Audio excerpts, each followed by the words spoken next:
નમસ્કાર વિદ્યાર્થી મિત્રો, આજે આપણે ધોરણ 8 વિષય વિજ્ઞાન ટેકનોલોજી પાઠ 11 બળ અને દબાણ જોઈશું. વિદ્યાર્થી મિત્રો, અગાઉના વિડીયોમાં આપણે પાઠ 10 સારી રીતે સમજી ગયા છીએ. જો તમારે જોવાનું બાકી હોય તો જયનિશા યુટ્યુબ ચેનલમાં જઈને પ્લેલિસ્ટમાં જઈને તમે જોઈ શકો છો. ચાલો વિદ્યાર્થી મિત્રો, આપણે શરૂ કરીએ પ્રકરણ 11 બળ અને દબાણ. Force and pressure. પદાર્થ કેવી રીતે ગતિ કરે છે એ ધોરણ આપણે 7માં શીખ્યા છો, બરાબર ને? ધોરણ 7માં આપણે સારી રીતે શીખી ગયા કે પદાર્થ કેવી રીતે ગતિ કરે છે. તેમની ગતિ કરવાની પણ તેમની અલગ અલગ હોય છે.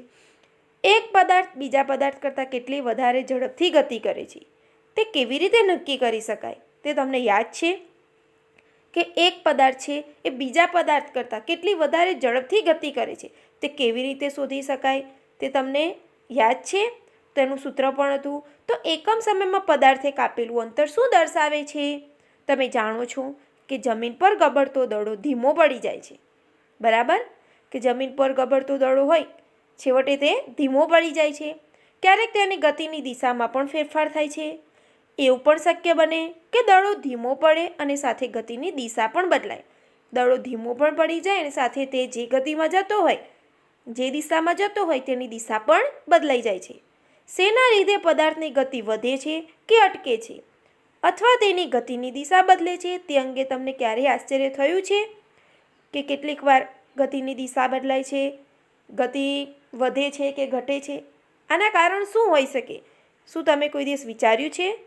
ચાલો આપણે આપણા રોજબરોજના થોડા અનુભવો યાદ કરીએ. ફૂટબોલને ગતિમાં લાવવા માટે શું કરો છો? આપણે ફૂટબોલ રમીએ છીએ, બરાબર? તેને ગતિમાં લાવવું હોય તો આપણે શું કરીએ છીએ? કિક મારીએ છીએ, બરાબર ને?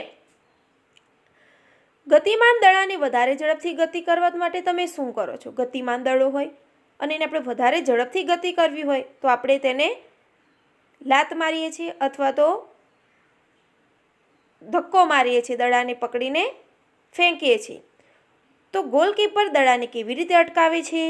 હોકીનો ખેલાડી હોકી વડે ગતિ કરતા દડાને હળવા ફટકાથી ગતિની દિશા બદલે છે. બેટ્સમેન દ્વારા ફટકારેલા દડાને ફિલ્ટર કેવી રીતે રોકે છે? તો આ બધી પરિસ્થિતિઓમાં દડાની ગતિ વધે છે કે અટકે છે, તેની ગતિની દિશા બદલાય છે કે દડો સ્થિર થાય છે. જ્યારે દડાને લાત મારીએ કે ધક્કો મારીએ કે ફેંકીએ અથવા હળવો ફટકો મારીએ ત્યારે આપણે તેના પર બળ લગાડ્યું છે તેમ કહીએ છીએ. જ્યારે પણ આપણે દડાને લાત મારીએ કે પછી હળવો ધક્કો મારીએ કે હળવો ફટકો મારીએ ત્યારે તેના પર આપણે બળ લગાડ્યું તેમ કહીએ છીએ. બળ શું છે? જ્યારે તે વસ્તુઓ પર લાગે છે ત્યારે તે શું કરી શકે છે? બળ શું છે? અને જ્યારે વસ્તુ ઉપર તે લાગે ત્યારે તે બળ શું કરી શકે છે? તો આ પ્રકરણમાં આવા કેટલાય પ્રશ્નો છે જેના આપણે જવાબો મેળવીશું. અહીં 11.1માં બળ, ધક્કો કે ખેંચાણ. બળ, ફોર્સ, અ પુશ ઓર અ પુલ, બરાબર? બળ, ધક્કો કે ખેંચાણ. અમુક કાર્યો કરવા માટે આપણે ચૂંટવું, ખોલવું, બંધ કરવું, લાત મારવી, ફટકારવું, ઊંચકવું, હળવો ફટકો મારવો, ધક્કો મારવો કે ખેંચવું જેવી ક્રિયાઓનો ઉપયોગ કરીએ છીએ, બરાબર ને? અમુક આપણે કામ કરવા હોય તેના માટે કોઈ વસ્તુ આપણે ઊંચકવી પડે, કોકને ધક્કો પણ મારવો પડે, ફટકારવું પડે, ઊંચકવોય પડે અને હળવો ફટકો પણ મારવો પડે અને લાત પણ મારીએ છીએ. તો આ બધી ક્રિયાઓ આપણે કરીએ છીએ. તો આ ક્રિયાઓમાંની દરેક ક્રિયા સામાન્ય રીતે પદાર્થની ગતિમાં ફેરફાર કરે છે. તો આ ક્રિયા દરમિયાન જે સામાન્ય ગતિ હોય તેમાં ફેરફાર થાય છે. શું આવા બધા શબ્દો માટે કોઈ એક શબ્દ વાપરી શકાય? ચાલો આપણે જોઈએ. અહીંયા વિદ્યાર્થી મિત્રો, ફૂટબોલ છે, હોકી છે અને ક્રિકેટ આ રમતોમાં દડાને કઈ કઈ ક્રિયાઓ વડે દડાને ફટકારે છે, દડાની ગતિ રોકે છે, દડાની દિશા બદલાઈ જાય છે, બરાબર? તે તમે અહીંયા જોઈ શકો છો. અહીંયા ગોલ એ નંબરમાં છે ગોલ બચાવતો ગોલકીપર, બોલ પર પ્રહાર કરતો હોકીનો ખેલાડી અને બોલને રોકતો ખેલાડી એટલે કે ફિલ્ડર.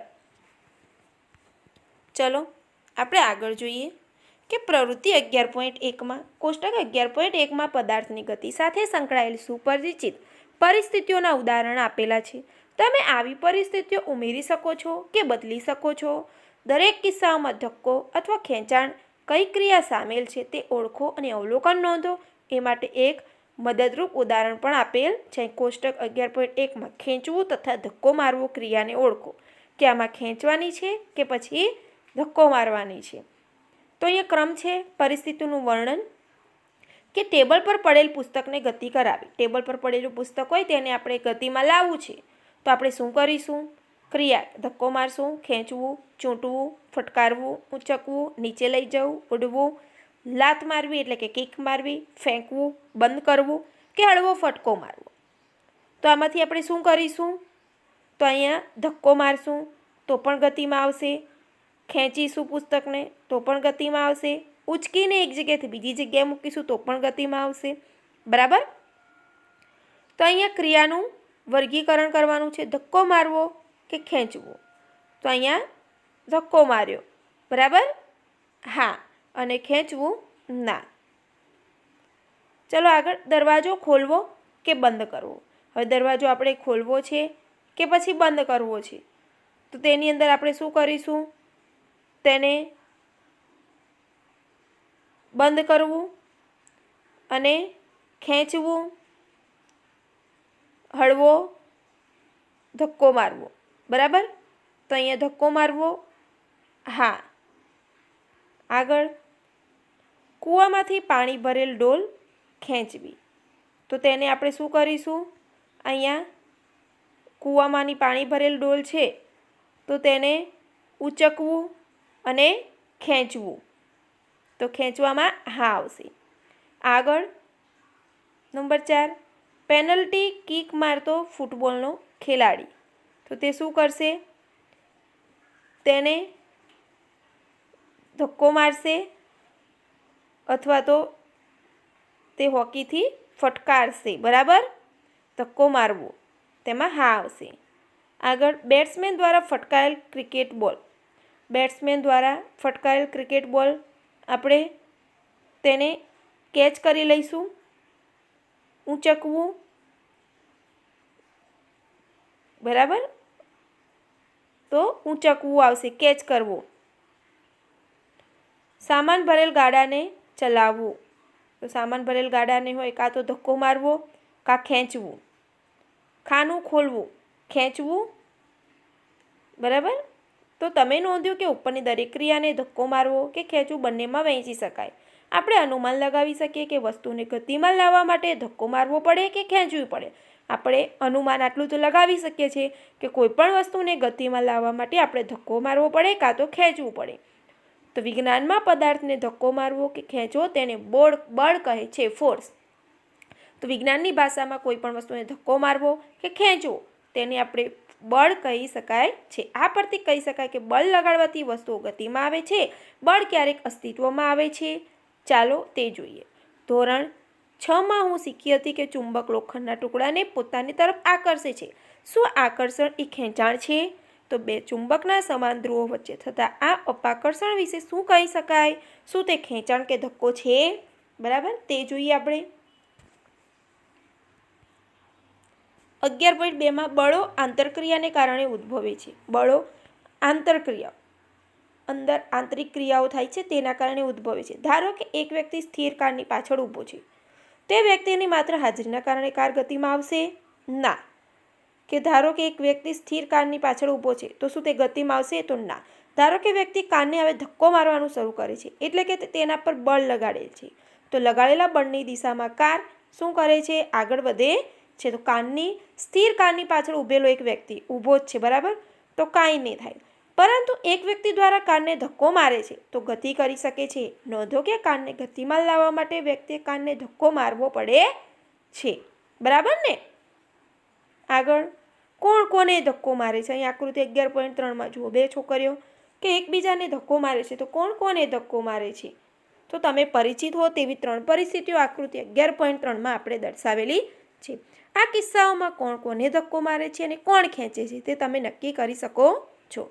તો આકૃતિ 11.3માં બંને છોકરીઓ એકબીજાને ધક્કો મારતી કોણ કોને ખેંચી રહ્યું છે તો દેખાય છે. જ્યારે આકૃતિ 11.3માં એકબીજાને ખેંચતી દેખાય છે.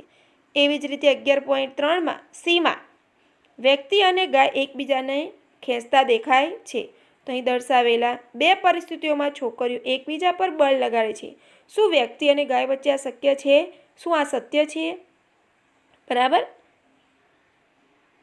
તો આ ઉદાહરણ પરથી આપણે અનુમાન લગાવી શકીએ કે બળ લાગવા માટે ઓછામાં ઓછા બે પદાર્થો વચ્ચે આંતરક્રિયા તો થવી જ જોઈએ.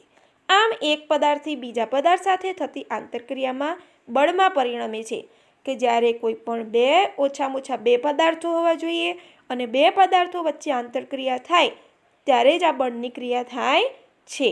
તો અને આ પદાર્થની બીજા પદાર્થ સાથે આંતરક્રિયામાં એ બળમાં પરિણમે છે.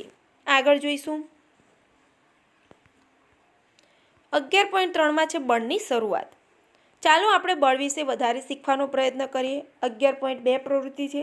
ટેબલ કે બોક્સ જેવી ભારે વસ્તુ પસંદ કરો જેને તમે વધારે ધક્કો મારીને જ ગતિમાં લાવી શકો. એવી વસ્તુ પસંદ કરવાની છે કે જેને આપણે વધારે ધક્કો મારવો પડે અને ત્યારે જ તે ગતિમાં આવે. તેને તમે એકલા ધક્કો મારવાનો પ્રયત્ન કરો. શું તમે તેને ખસેડી શકો છો? આપણે એકલા ધક્કો મારવાનો પ્રયત્ન કરીએ તો શું તેને ખસેડી શકીએ છીએ? તો તેમાં ઓછું વજન હશે તો આપણે થોડા બળથી પણ ખસેડી શકીશું, પરંતુ વધુ વજનવાળું હશે તો આપણે આપણા એકલા પ્રયત્નથી તે ખસેડી શકીશું નહીં. હવે તમારા મિત્રોમાંથી કોઈ એકને તેને તે જ દિશામાં ધક્કો મારવા માટે મદદ કરવાનું કહો. શું હવે તે સહેલાઈથી ખસે છે? તો હા. તમે સમજાવી શકો શા માટે? તો હા, બરાબર. તો વજનવાળું વસ્તુ હોય છે, વજનવાળું ટેબલ છે, ત્યાંથી તેને વધારે બળની જરૂર છે અને બે મિત્રો સાથે મળીને જ્યારે ધક્કો મારે છે ત્યારે બળ વધુ લાગે છે, આથી તે ખસવા લાગે છે. જો હા તો તે કઈ દિશામાં ખસે છે? તો આપણે જે ધક્કો જે દિશામાં મારે છે એ દિશામાં તે આગળ વધે છે. શું તમે અંદાજ લગાવી શકો છો તમારા બેમાંથી કોણ વધારે બળ લગાડે છે? બરાબર. તો તેના માટે અહીંયા બીમાં પણ પ્રવૃત્તિ કરેલી છે કે એક ભારે વસ્તુને ધક્કો મારતા બે મિત્રો એક જ દિશામાં વિરુદ્ધ દિશામાં, એકમાં એક જ દિશામાં છે અને બીજામાં વિરુદ્ધ દિશામાં છે. તમે ક્યારેય દોરડા ખેંચની રમત જોઈ છે? હા. તો આ રમતમાં બે ટીમ દોરડાને વિરુદ્ધ દિશામાં ખેંચે છે અને તેના પરથી આપણે પણ નક્કી કરી શકીએ છીએ કોણ વધારે બળ લગાડે છે. તો બંને ટીમના સભ્યો દોરડાને પોતપોતાના સામે તરફ ખેંચવાનો પ્રયત્ન કરે છે. બરાબર. કેટલીક વાર દોરડું જરાય ખસતું નથી. શું તે આકૃતિ 11.3બીમાં દર્શાવેલી પરિસ્થિતિ જેવું જ નથી લાગતું? જે ટીમ વધારે જોરથી ખેંચે એટલે કે વધારે બળ લગાડે તે અંતે રમત જીતી જાય, કે જે ટીમ વધારે બળ કરીને ખેંચે છે તે ટીમ જીતી જાય છે. આ ઉદાહરણો બળના પ્રકાર વિશે શું સૂચવે છે? તો પદાર્થ પર એક જ દિશામાં લગાડેલ બળો એકબીજામાં ઉમેરાય છે. હવે યાદ કરો પ્રવૃત્તિ 11.2માં તમે તમારો મિત્ર ભારે બોક્સને એક જ દિશામાં ધક્કો મારો છો ત્યારે શું થાય છે? તો તે આગળ વધે છે. જો બંને બળો પદાર્થ પર વિરુદ્ધ દિશામાં લાગતા હોય તો લાગતું પરિણામી બળ એ બંને બળોના તફાવત જેટલું જ હોય છે. જ્યારે તમે અને તમારો મિત્ર ભારે બોક્સને એકબીજાની વિરુદ્ધ દિશામાં ધક્કો મારતા હતા ત્યારે તે પ્રવૃત્તિ 11.2માં તમે શું જોયું? તો તે આગળ ખસતું જ નથી. તો આમ આપણે શીખ્યા કે એક બળ બીજા કરતાં વધારે ઓછું અથવા વધારે એકબીજાને સમાન પણ હોઈ શકે. સામાન્ય રીતે બળની માત્રા એ એના મૂલ્ય વડે દર્શાવવામાં આવે છે. બળ કઈ દિશામાં લાગે છે તેનો પણ આપણે ઉલ્લેખ કરવો પડે. જો બળનું મૂલ્ય કે દિશા બદલાય તો તેની અસર પણ બદલાય છે. તો અહીંયા પહેલી કે છે શું આનો મતલબ એવો થાય કે જો પદાર્થ પર લાગતા બંને બળો વિરુદ્ધ દિશામાં હોય તો પદાર્થ પર લાગતું ચોખ્ખું એટલે કે પરિણામી બળ શૂન્ય હોય? તો ના. તો વ્યાપક રીતે પદાર્થ પર એક કરતાં વધારે બળ લાગી શકે, જો કે પદાર્થ પર થતી અસર તેના પર લાગતા ચોખ્ખા બળને કારણે હોય છે. 11.4 છે અહીંયા. બળ પદાર્થની ગતિની અવસ્થા બદલી શકે છે. બળ કોઈપણ પદાર્થની ગતિની અવસ્થા પણ બદલી શકે છે. જ્યારે પદાર્થ પર બળ લાગે ત્યારે શું થાય છે તે જોઈએ અહીંયા પ્રવૃત્તિ દ્વારા. અહીં પ્રવૃત્તિ કરેલી છે કે એક રબરનો દડો લો અને તેને ટેબલ કે કોન્ક્રીટના ભોંયતળિયા જેવી સમતલ સપાટી પર મૂકો. હવે દડાને સમતલ સપાટી પર ધીમેથી ધક્કો મારો. શું દડો ગતિની શરૂઆત કરે છે? હા. દડો હજુ ગતિમાં હોય ત્યારે ફરીથી ધક્કો મારો. શું તેની ઝડપમાં કોઈ ફેરફાર થાય છે? હા. શું તે વધે છે કે ઘટે છે? તો વધે છે. પછી તમારી હથેળીને ગતિમાન દડાની સામે રાખો જેવો દડો હથેળીને સ્પર્શે કે તરત જ હથેળીને દૂર કરો. શું હથેળી દડા પર બળ લગાડે છે? ના. તો હવે દડાની ઝડપમાં શું ફેરફાર થાય છે? તો દડાની ઝડપ ઘટી જાય છે. શું તે વધે છે કે ઘટે છે? તો ઘટે છે. જો તમે ગતિમાન દડાની સામે હથેળી રાખો તો શું થશે? ગતિમાન દડાની સામે હથેળી રાખીએ તો દડાની ગતિ ધીમી પડી જશે અને છેવટે તે અટકી જશે. તો બળ લગાડતા સ્થિર સ્થિતિમાં રહેલો દડો ગતિમાં આવે છે.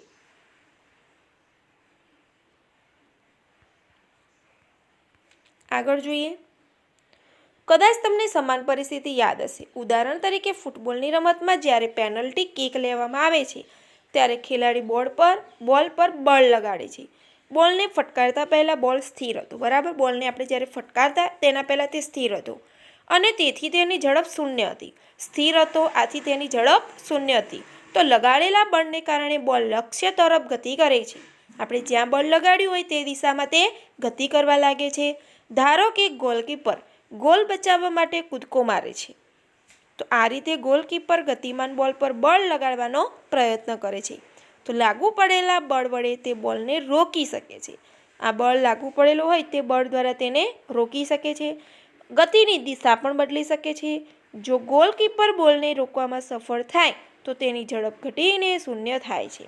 જો ગોલકીપર આ બોલને રોકવામાં સફળ થઈ જાય તો તેની સ્પીડ, તેની ગતિ, તેની ઝડપ સાવ ઘટીને શૂન્ય થઈ જાય છે.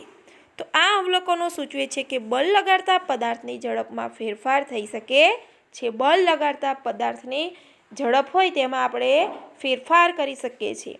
અને જો પદાર્થની ગતિની દિશામાં બળ લગાડવામાં આવે તો પદાર્થની ઝડપ વધે છે.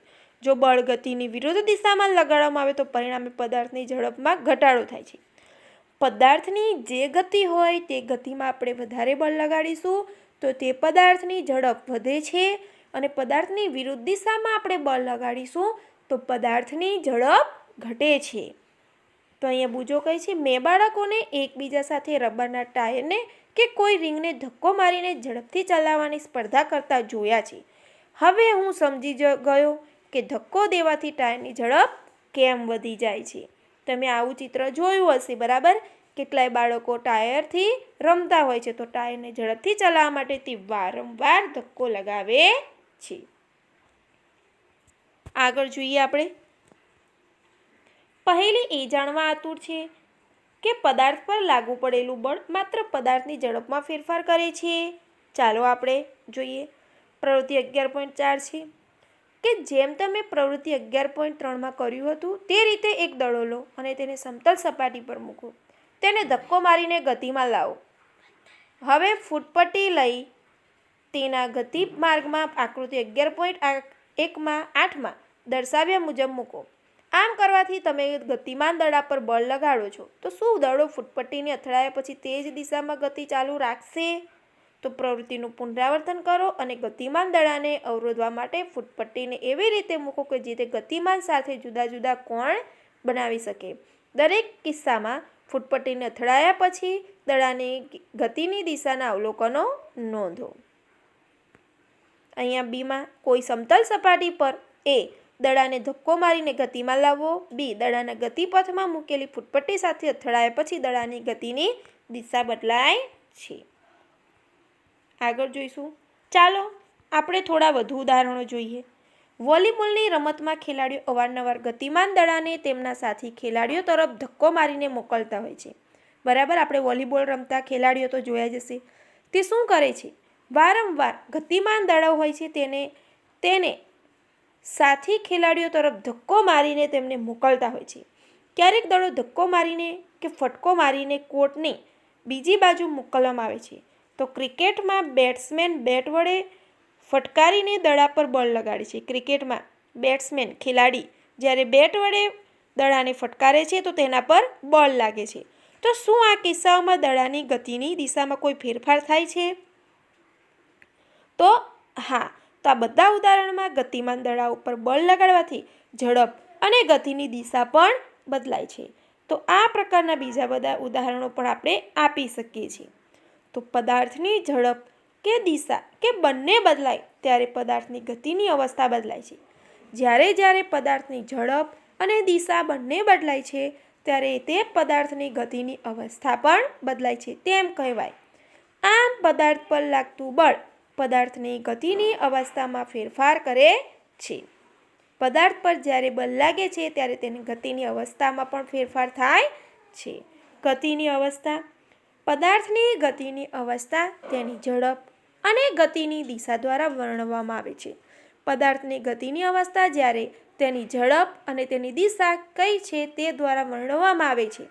સ્થિર અવસ્થાને શૂન્ય ઝડપવાળી અવસ્થા ગણવામાં આવે છે. જ્યારે સ્થિર પદાર્થ હોય તેને શૂન્ય ઝડપવાળી અવસ્થા ગણવામાં આવે છે. પદાર્થ સ્થિર હોય કે ગતિમાં હોય બંને ગતિની અવસ્થા કહેવાય. પદાર્થ સ્થિર હોય કે પછી ગતિમાં હોય બંનેને તેને ગતિની જ અવસ્થા કહેવાય છે. જ્યારે સ્થિર હોય ત્યારે તેની સ્થિર અવસ્થા કહેવાય છે અને ગતિમાં હોય ત્યારે ગતિની અવસ્થા કહેવાય છે. તો શું આનો મતલબ એવો થાય કે બળ હંમેશા પદાર્થની ગતિની અવસ્થામાં ફેરફાર કરશે? ચાલો તે પણ આપણે જોઈએ. આપણો સામાન્ય અનુભવ છે કે ઘણી વખત બળને કારણે પદાર્થની ગતિની અવસ્થા બદલાતી નથી. ઉદાહરણ તરીકે એક ભારે બોક્સ તમારી તાકાત હોય એટલું બળ લગાડવા છતાં પણ ન ખસે. આ જ રીતે જ્યારે તમે દિવાલને ધક્કો મારવાનો પ્રયત્ન કરો છો ત્યારે તેના પર બળની કોઈ અસર દેખાતી નથી. બરાબર ને? તો આગળ અહીં 11.5માં બળ પદાર્થનો આકાર બદલી શકે છે. આપણે જ્યારે બળ લગાડીએ ત્યારે પદાર્થનો આકાર પણ બદલી શકાય છે. તો એવા કેવા પદાર્થો છે તે જોઈએ. કોષ્ટક 11.2ના કોલમ 1માં થોડી એવી પરિસ્થિતિઓ આપેલ છે જેમાં વસ્તુઓ ગતિ કરવા માટે મુક્ત નથી. જ્યારે કોષ્ટકની કોલમ 2 દરેક પદાર્થ પર એવી રીતે બળ લગાડેલું છે તે સૂચવે છે. જ્યારે કોલમ 3 ક્રિયાનો આકાર દર્શાવે છે. શક્ય હોય તેટલી વધારે પરિસ્થિતિઓમાં બળની અસરનું અવલોકન કરો અને તમે આ પ્રકારની જ બીજી પરિસ્થિતિઓ તમારી આસપાસના ઉપલબ્ધ પદાર્થોનો ઉપયોગ કરીને ઉમેરી શકો છો. તો અહીંયા કોષ્ટકના કોલમ 4 અને 5માં તમારા અવલોકનો નોંધવાના છે. કે પ્લેટમાં રાખેલો લોટનો કણ. તો બળ કેવી રીતે લાગે છે? તો હાથ વડે નીચે તરફ દબાવવાથી. તો આકૃતિ અહીંયા દેખી શકો તમે. તો ગતિની અવસ્થામાં ફેરફાર થાય છે. તેની ગતિ છે એ ગતિની અવસ્થામાં ફેરફાર થાય છે? ના, તેની ગતિ નથી થતી પણ આકારમાં ફેરફાર થાય છે. હા. હવે સાયકલની સીટમાં જડેલી સ્પ્રિંગ. સીટ પર બેસવાથી તેની ગતિની અવસ્થામાં કોઈ ફેરફાર થાય છે?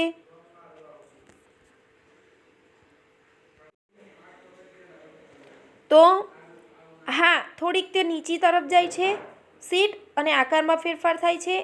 હા, બરાબર. દિવાલ પર જડેલી ખીંટી કે ખીલી દ્વારા લટકાવેલી રબર બેન્ડ. દિવાલ પર જડેલી ખીંટી કે ખીલી દ્વારા લટકાવેલો રબર બેન્ડ તેના મુક્ત છેડા પર વજન લટકાવીને કે મુક્ત છેડાને ખેંચવાથી તો તેના ગતિમાં ફેરફાર થશે. બરાબર. તે ખીલી સાથે લટકાયેલું હશે તે નીચે આવી જાય છે થોડું અને તેના આકારમાં પણ તે ફેરફાર કરે છે. હવે 2 ઈંટો વચ્ચે મૂકેલી પ્લાસ્ટિકની કે ધાતુની પટ્ટી.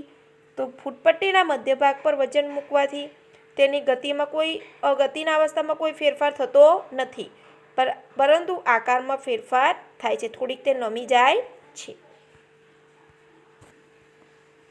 હવે આગળ જોઈશું. કોષ્ટક 11.2માં નોંધેલા અવલોકનો પરથી તમે શું તારણ કાઢો છો? જ્યારે તમે પોતાની હથેળીઓના વચ્ચે એક ફૂલાવેલો ફુગ્ગાને રાખીને દબાવો ત્યારે શું થાય છે?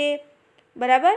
તો જ્યારે બાંધેલા લોટના પીંડાને વણીને રોટલી બનાવો ત્યારે તેના આકારમાં પણ ફેરફાર થાય છે. જ્યારે તમે ટેબલ પર રાખેલા રબરના દડાને દબાવો ત્યારે પણ તેના આકારમાં ફેરફાર થાય છે.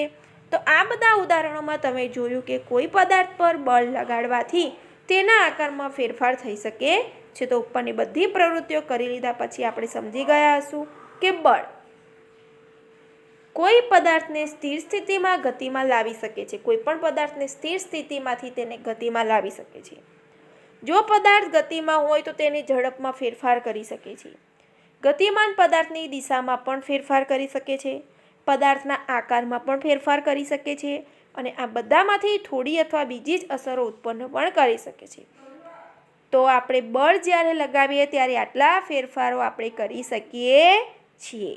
તો એ યાદ રાખવું આવશ્યક છે કે બળ આ બધામાંથી એક અથવા વધારે અસર પણ ઉત્પન્ન કરી શકે છે. કાંઈ બળ લગાડવાથી એકસાથે એક જ અસર થાય એવું જરૂરી નથી. એક કરતાં વધારે પણ તે પદાર્થ પર અસર થાય છે. તથા આ બધામાંથી કોઈ પણ અસર બળ વગર ઉત્પન્ન થઈ શકતી નથી. આમ બળ લગાડ્યા વગર કોઈ પદાર્થ આપમેળે ગતિમાં આવી શકતો નથી, આપમેળે ગતિની દિશા બદલી શકતો નથી અને આપમેળે પોતાનો આકાર પણ બદલી શકતો નથી. હવે આપણે આગળ જોઈએ સંપર્ક બળ. સંપર્ક બળમાં પહેલું છે સ્નાયુ બળ. શું તમે ટેબલ પર પડેલા પુસ્તકને સ્પર્શ કર્યા વગર ધક્કો મારી શકો છો કે ઉપાડી શકો છો? તેને સ્પર્શ નથી કરવાનું, તો સ્પર્શ કર્યા વગર, અડ્યા વગર શું તેને ધક્કો મારી શકાય?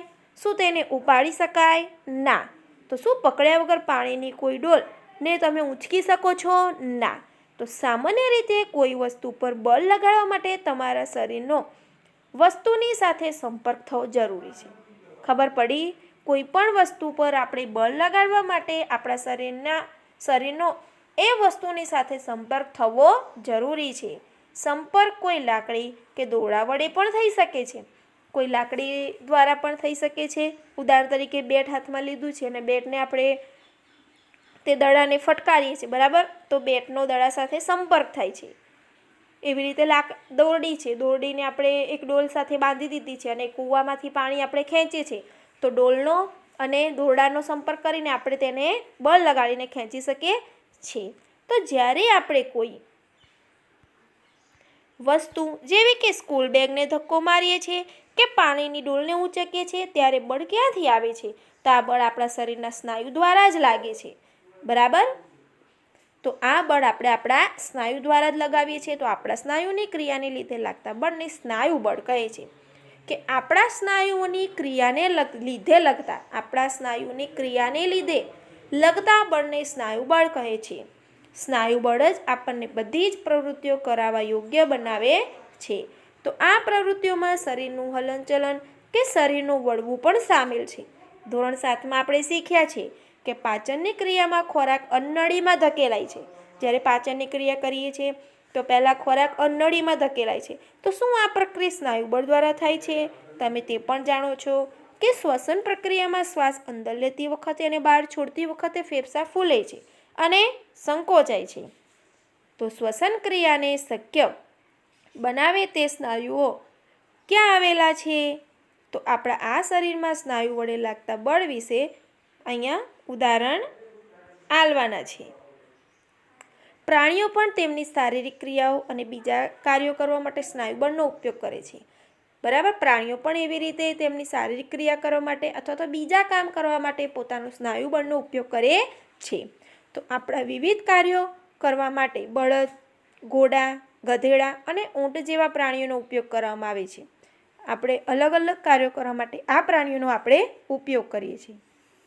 તો આ કાર્યો કરવા માટે તમે સ્નાયુબળનો ઉપયોગ કરે છે.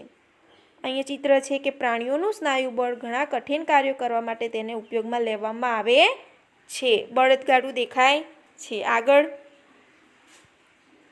એટલે કે સ્નાયુબળ ત્યારે જ લાગુ પાડી શકાય છે જ્યારે સ્નાયુઓ કોઈ પદાર્થ સાથે સંપર્કમાં હોય.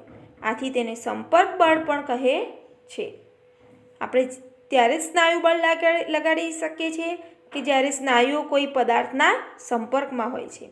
તો તેને લાગેલાને એ બળને સંપર્ક બળ કહે છે. શું અન્ય પ્રકારના સંપર્ક બળો પણ હોઈ શકે? તો ચાલો શોધીએ આપણે. હવે આપણે જોઈએ ઘર્ષણ, ફ્રિક્શન, બરાબર? પોતાના થોડા અનુભવોને યાદ કરો. જમીન પર ગબડતો દડો ધીરે ધીરે ધીમો થઈ જાય છે, બરાબર ને? જમીન પર જ્યારે ગબડતો દડો હોય ધીરે ધીરે ધીમો થઈ જાય છે અને અંતે અટકી જાય છે. તો સાયકલ ચલાવતી વખતે જ્યારે આપણે પેડલ મારવાનું બંધ કરી દઈએ ત્યારે તે પણ ધીરે ધીરે ધીમી થઈ જાય છે.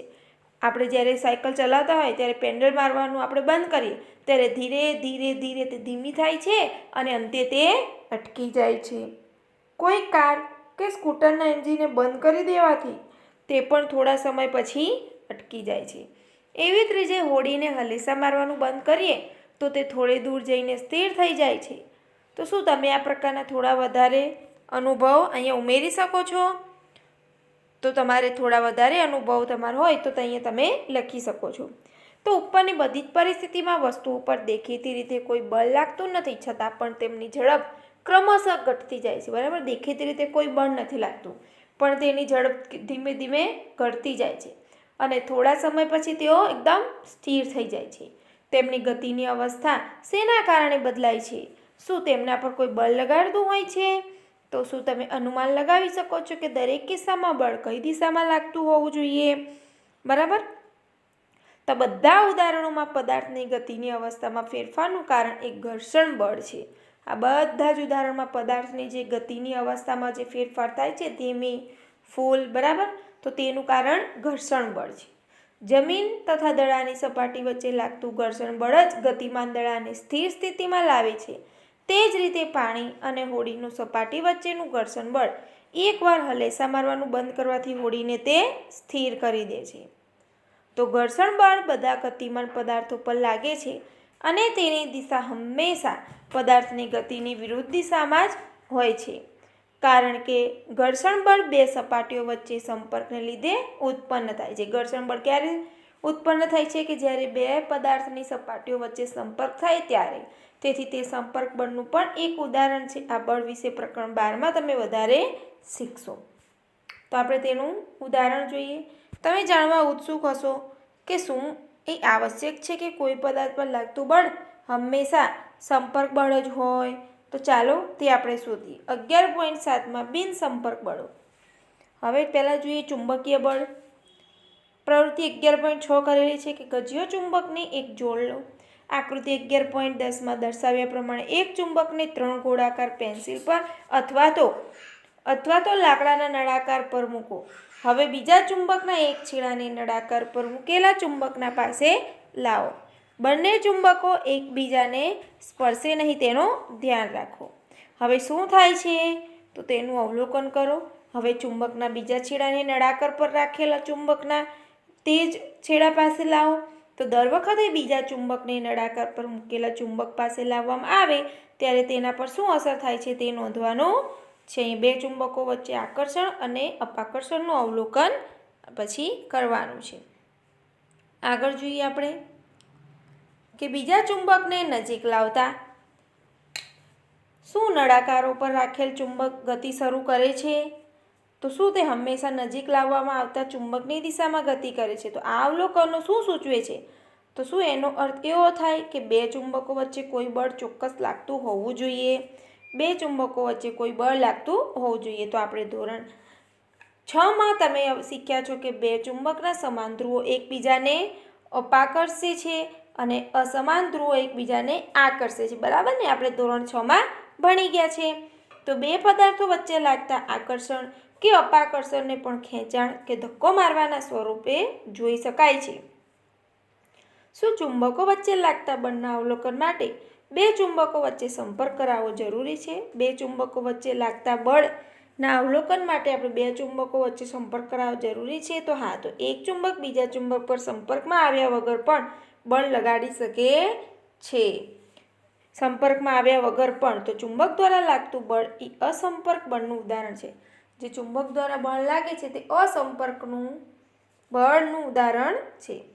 એ જ રીતે ચુંબક દ્વારા કોઈ લોખંડના ટુકડા પર લગાડવામાં આવતું બળ પણ અસંપર્ક બળ છે. હવે સ્થિત વિદ્યુત બળ.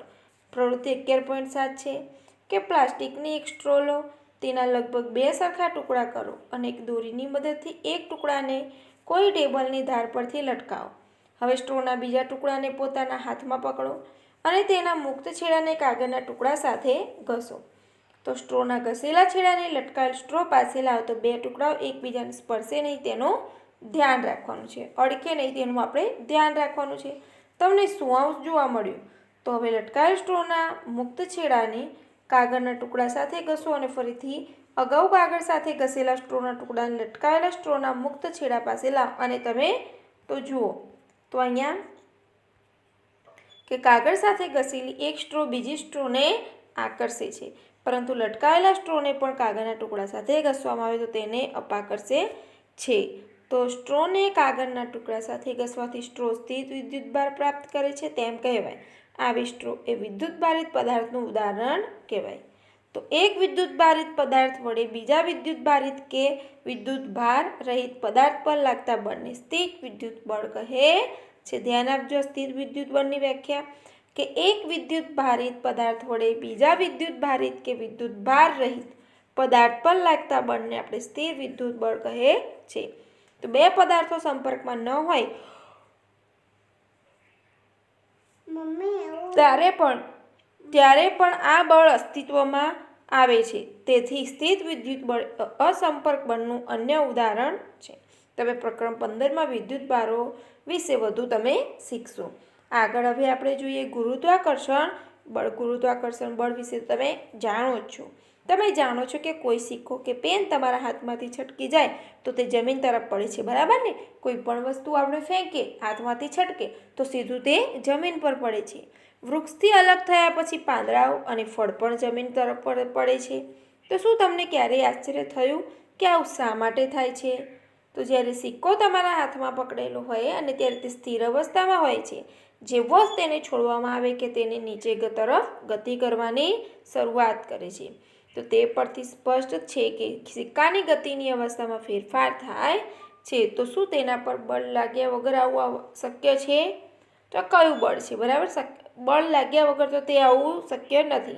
તો આ કયું બળ છે? બરાબર, તો આ ગુરુત્વાકર્ષણ બળ છે. આગળ જોઈએ આપણે પદાર્થો કે વસ્તુઓ પૃથ્વી તરફ પડે છે, બરાબર ને? કોઈ પણ પદાર્થો કે વસ્તુઓ પૃથ્વી તરફ પડે છે કારણ કે પૃથ્વી તેમની પોતાની તરફ ખેંચે છે. આ બળને ગુરુત્વ બળ અથવા તો ગુરુત્વાકર્ષી બળ અથવા માત્ર ગુરુત્વ અને ગુરુત્વ છે. તો ગુરુત્વ બળ બધા જ પદાર્થો પર લાગે છે. ગુરુત્વ બળ છે એ દરેક પદાર્થો પર લાગે છે. ગુરુત્વ બળ આપણા બધા પર દરેક સમયે આપણી જાણકારી વગર લાગતું હોય છે. જ્યારે આપણે કોઈ નળ ખોલીએ છીએ ત્યારે પાણી જમીન તરફ વહેવા લાગે છે, બરાબર ને? તો ગુરુત્વ બળને કારણે નદીઓમાં પાણી નીચે તરફ વહે છે. ગુરુત્વ એ માત્ર પૃથ્વીનો એકલાનો ગુણધર્મ નથી. ગુરુત્વ એ ખાલી પૃથ્વી એકલાનો ગુણધર્મ નથી. હકીકતમાં વિશ્વનો દરેક પદાર્થ નાનો હોય કે મોટો એકબીજા પર બળ લગાડે છે અને આ બળને ગુરુત્વાકર્ષણ બળ કહે છે. કે આ પૃથ્વી પર આ વિશ્વમાં કોઈ પણ પદાર્થ નાનો હોય કે મોટો કે એકબીજા પર બળ તો લગાડે જ છે. તો આ બળને ગુરુત્વાકર્ષણ બળ કહેવામાં આવે છે. હવે જોઈએ દબાણ એટલે કે પ્રેશર. તમે ધોરણ આગળ 7માં શીખ્યા છો કે વંટોળ કે ચક્રવાત વખતે તોફાની પવન ઘરની છતને પણ ઉડાવી લઈ જાય, બરાબર ને? તમે એ પણ શીખ્યા છો કે વંટોળ અને ચક્રવાત એ હવાના દબાણના તફાવતને લીધે ઉત્પન્ન થાય છે. તો શું દબાણ અને બળની વચ્ચે કોઈ સંબંધ છે? ચાલો આપણે શોધીએ. કોઈ લાકડાના પાટિયામાં એક ખીલીને તેના શીર્ષથી ઠોકવાનો પ્રયત્ન કરો. શું તમે સફળ થાવ છો? તો હવે ખીલીને તેના અણીદાર છેડા પાસેથી ઠોકવાનો પ્રયત્ન કરો. શું તમે આ વખતે તેને ઠોકી શકશો? તો હા. તો શાકભાજીને કોઈ બુઠ્ઠી છરી વડે કાપો અને તે પછી ધારદાર છરી વડે કાપો. તો કયું સરળ છે? તો આપણે ધારદાર છરી વડે કાપીશું તો શાકભાજી જલ્દીથી કપાઈ જશે. તો આગળ અહીં આકૃતિ 11.12માં છે લાકડાના પાટિયામાં ખીલી ઠોકવી. આગળ જોઈએ આપણે. તો શું તમને એવું લાગે છે કે જે ક્ષેત્ર પર બળ લગાડવામાં આવે છે, ઉદાહરણ તરીકે ખીલીના અણીદાર છેડાથી, તે ક્ષેત્રફળ આ કાર્યોને સહેલું બનાવવામાં એક અગત્યની ભૂમિકા ભજવે છે. તો દબાણ કોને કહેવાય? તેનું સૂત્ર છે કે એકમ ક્ષેત્રફળ દીઠ લાગતા બળને દબાણ કહે છે. દબાણ એટલે કે P બરાબર બળ એટલે કે F ફોર્સ. જે સપાટી પર લાગતું હોય તેને ક્ષેત્રફળ કહે છે. અહીં આપણે માત્ર એ જ બળનો વિચાર કરીએ જે આ પૃષ્ઠને લંબ હોય, જેના પર લાગતું દબાણ પણ શોધવું છે. તો અહીંયા પહેલી કે છે, હવે મને સમજાવ્યું કે કુલીઓને જ્યારે ભારે બોજ ઉપાડવાનો હોય છે ત્યારે તેઓ પોતાના માથા પર એક કપડાને ગોળ વીંટાળીને કેમ રાખે છે, બરાબર ને? તો આમ કરીને તેઓ પોતાના માથા સાથેના બોજના સંપર્કના ક્ષેત્રફળને વધારી દે છે. આથી તેમના માથા પર લાગતું દબાણ ઘટી જાય છે અને તેઓ તે બોજને સરળતાથી ઉઠાવી શકે છે. આગળ જોઈએ. અહીંયા જો કુલી ભારે વજનને લઈ જતો કુલી. હવે આપણે અહીંયા આગળ જોઈએ કે નોંધો કે ઉપરના સૂત્રમાં ક્ષેત્રફળ છેદમાં છે. તેથી જો બળ સમાન હોય તો પૃષ્ઠને ક્ષેત્રફળ જેટલું હોય તેના પર લાગતું દબાણ એટલું જ વધારે હશે. તો તો ખીલીના અણીદાર ભાગનું ક્ષેત્રફળ એ તેના શીર્ષના ક્ષેત્રફળ કરતાં ઘણું ઓછું છે. તેથી તે બળ ખીલીના અણીદાર ભાગને લાકડાના પાટિયામાં ઠોકવા માટે પૂરતું દબાણ ઉત્પન્ન કરે છે. અહીં આગળ શું હવે તમે બતાવી શકો કે ખભા પર લટકાવેલા માટેના થેલામાં પહોળી પટ્ટીઓ કેમ લગાડવામાં આવી છે? બરાબર ને? તો આ થેલામાં પાતળી પટ્ટી કેમ લગાડવામાં આવતી નથી? અને કાપવા તથા કાણા પાડવા માટેના ઓજારોની ધાર હંમેશા તીક્ષ્ણ કેમ હોય છે? શું પ્રવાહીઓ અને વાયુ દ્વારા પણ દબાણ લાગે છે? શું એ જે ક્ષેત્રફળ પર બળ લાગતું હોય તેના પર આધાર રાખે છે? તો ચાલો આપણે તે શોધીએ. 11.9 પ્રવાહીઓ અને વાયુઓ દ્વારા લગાડવામાં આવતું દળ. પ્રવાહી અને વાયુ દ્વારા લગાડવામાં આવતું જે બળ છે તે જોઈએ. પ્રવૃત્તિ 11.8 કે પારદર્શક કાચની એક નળી અથવા પ્લાસ્ટિકનો પાઇપ લો. પાઇપ નળીની લંબાઈ લગભગ 15 સેમી તથા તેનો વ્યાસ લગભગ 5 થી 7 સેમી રાખવો જોઈએ. એક સારી ગુણવત્તાવાળા પાતળા રબરનો ટુકડો લો. તમે રબરનો ફુગ્ગો પણ લઈ શકો છો. પાઇપના એક છેડા પર રબરની શીટને ખેંચીને બાંધી દો. પાઇપને ઉર્ધ્વ સ્થિતિમાં રાખીને તેને મધ્ય ભાગથી પકડો. આકૃતિમાં દર્શાવ્યા મુજબ તમારા કોઈ એક મિત્રને પાઇપમાં પાણી રેડવાનું કહો અને શું રબરનું પડ બહારની બાજુ ઉપસે છે? તો પાઇપમાં પાણીની સ્તંભની ઊંચાઈનું પણ અવલોકન કરો અને પાઇપમાં થોડું વધારે પાણી રેડો અને રબરના પડના ઉપસેલા ભાગનું તથા પાઇપમાં પાણીના સ્તંભની ઊંચાઈનું ફરીથી અવલોકન કરો અને આ પ્રક્રિયા થોડી વધારે વખત પુનરાવર્તન કરો. શું તમે રબરના પડના ઉપસેલા ભાગ અને પાઇપમાં પાણીના ઊંચાઈના સ્તંભ વચ્ચે કોઈ સંબંધ જોઈ શકો છો? જો અહીં આકૃતિ પણ દોરેલી છે કે પાત્રના તળિયે પાણીને કારણે લાગતું દબાણ સ્તંભની ઊંચાઈ પર આધાર રાખે છે. આગળ પ્રવૃત્તિ 11.9માં છે કે પ્લાસ્ટિકની એક બોટલ લો. તમે પાણી કે સોફ્ટ ડ્રિંકની વપરાયેલી કોઈ બોટલ લઈ શકો છો.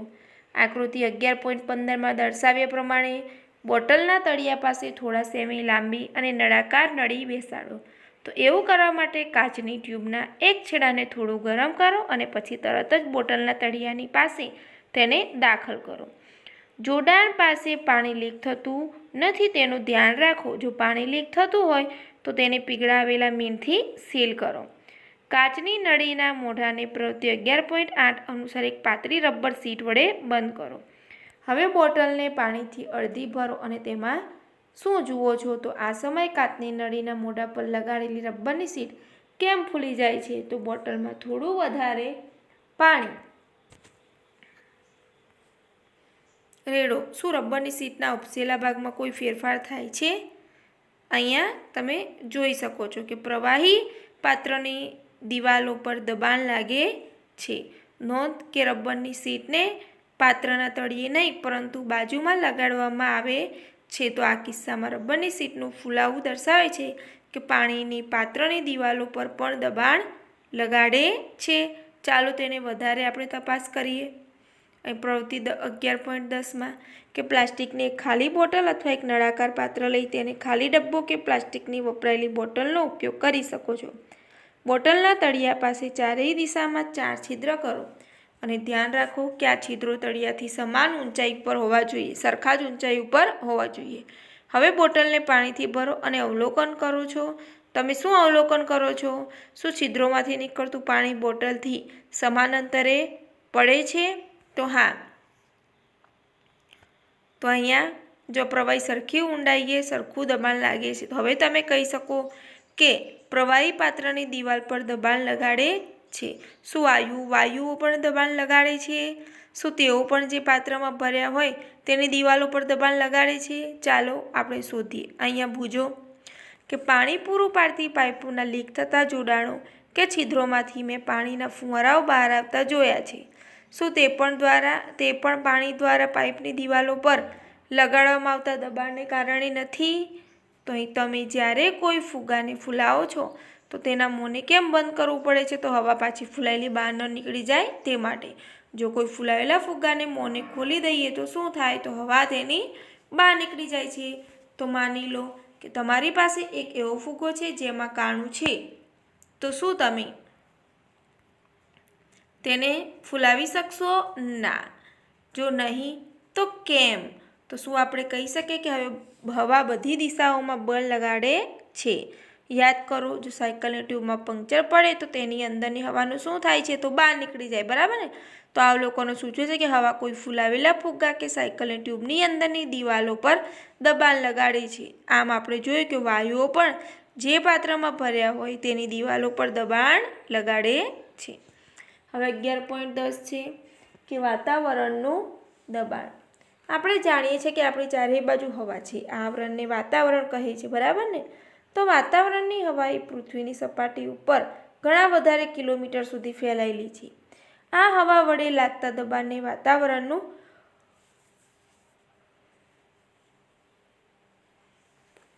દબાણ કહે છે. આપણે જાણીએ છીએ કે એકમ ક્ષેત્રફળ દીઠ લાગતા બળને દબાણ કહે છે. જો આપણે એકમ ક્ષેત્રફળની કલ્પના કરીએ છીએ તો તેના પર એક હવાથી ભરેલો લાંબો નળાકાર ઉભેલો વિચારીએ તો આ નળાકારમાં હવાનું વજન એ વાતાવરણના દબાણ જેટલું જ હશે. અહીંયા એકમ ક્ષેત્રફળ છે અને એકમ ક્ષેત્રફળના હવાના સ્તંભના વજનને વાતાવરણનું દબાણ કહે છે. આગળ જોઈએ. પરંતુ વાતાવરણનું દબાણ કેટલું વધારે કે ઓછું છે તે જોવાનું. તો ચાલો આપણે તેના મૂલ્ય વિશે અભ્યાસ મેળવીએ. પ્રવૃત્તિ છે 11.11. એક સારી ગુણવત્તાવાળા રબરનું એક ચૂસક લો. તેને એક રબરના નાના કપ જેવો દેખાય છે. તેને કોઈ લીસી સમતલ સપાટી પર જોરથી દબાવો. શું તે સપાટી સાથે ચોંટી જાય છે? તેને ખેંચીને સપાટીથી ઉખેડવાનો પ્રયત્ન કરો. શું તમે આ કરી શકો છો? તો અહીંયા સપાટી પર દબાવેલું રબરનું ચૂસક. તો જ્યારે તમે ચૂસકને દબાવો છો ત્યારે કપ તથા સપાટી વચ્ચેના મોટા ભાગની હવા બહાર નીકળી જાય છે અને ચૂસક પર વાતાવરણનું દબાણ લાગે છે, તેથી સપાટી સાથે ચોંટી જાય છે. તો ચૂસકને સપાટીથી ખેંચીને અલગ કરવા લાગુ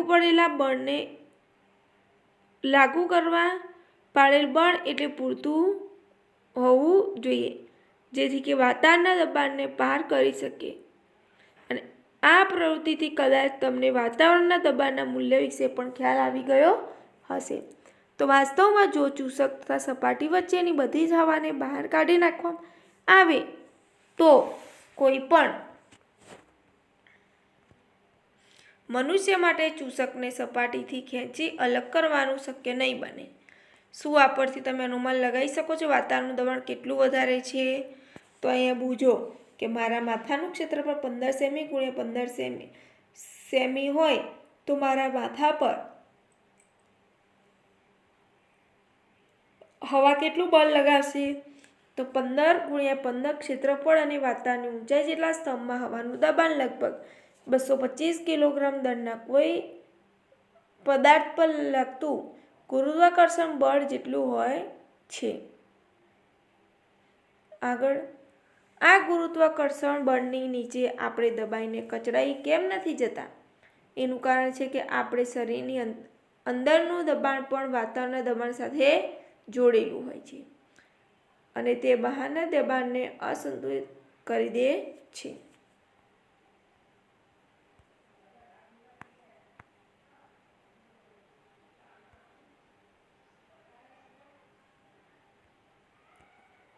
ચાલો આગળ જોઈએ. શું તમે જાણતા હતા કે 17મી સદીમાં જર્મનીના એક વૈજ્ઞાનિક ઓટો વોન ગેરિકે પાત્રોમાંથી હવા બહાર કાઢવા માટેના એક પંપનો આવિષ્કાર કર્યો. આ પંપની મદદથી તેણે હવાના દબાણને લીધે લાગતા બળનું નાટકીય રીતે નિદર્શન કર્યું છે. તેણે ધાતુના 2 પોલા અર્ધગોળાઓ લીધા. તેમાં દરેકનો વ્યાસ 51 સેમી હતો. અર્ધગોળાઓને એક સાથે જોડીને તેમના વચ્ચે હવા કાઢી લેવામાં આવી અને પછી તેણે બંને અર્ધગોળાને એકબીજાની દિશામાં ફેંક્યા.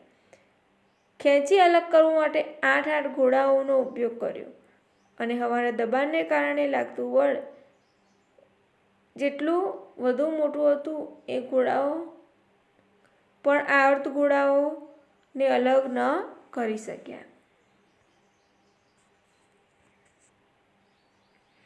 અર્ધગોળાઓને ખેંચતા ગોળાઓ.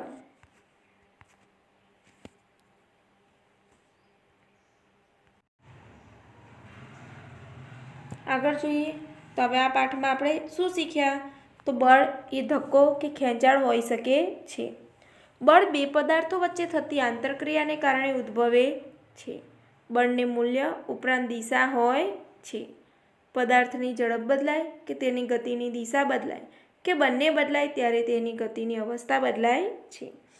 પદાર્થ પર બળ લગાવવાને કારણે તેની ગતિની અવસ્થા બદલાય છે કે તેનો આકાર પણ બદલાય છે. પદાર્થ પર સંપર્કમાં આવીને કે સંપર્કમાં આવ્યા વગર બળ લાગી શકે છે. એકમ ક્ષેત્રફળ દીઠ લાગતા બળને દબાણ કહે છે. પ્રવાહીઓ અને વાયુઓ તેમના પાત્રની દિવાલો પર દબાણ લગાડે છે. આપણી આસપાસ રહેલી હવા વડે લાગતા દબાણને વાતાવરણનું દબાણ કહે છે. તો અહીંયા વિદ્યાર્થી મિત્રો આ પાઠ અહીંયા સમાપ્ત થાય છે. ધન્યવાદ.